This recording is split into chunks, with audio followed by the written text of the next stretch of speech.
Dalam konferensi pers yang digelar Panitia ASEAN Motocross Championship 2015 di VIP Hotel, Jumat malam 13 November 2015. Dari hasil uji coba lapangan yang dilakukan oleh crosser nasional dan internasional di sesi latihan Jumat siang, banyak crosser mengeluhkan sirkuit di Dirgantara Lanut Talang Betutu cukup kering serta berdebu, sehingga membuat jarak pandang cukup minim.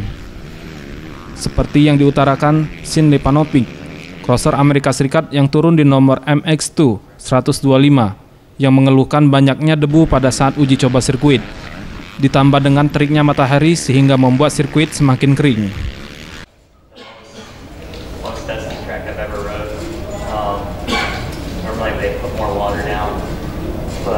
I know this is the first time you guys are having a race here, so I understand everything's trying to get situated. But I think for tomorrow, we should put a lot more water down, safer for the riders so they can see. Right now it's too dusty. It's my honest opinion.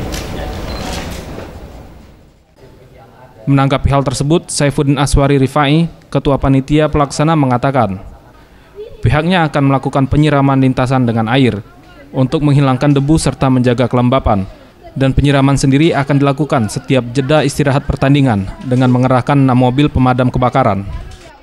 Sudah hujan, kita sudah datangkan ini 4 unit mobil pemadam kebakaran.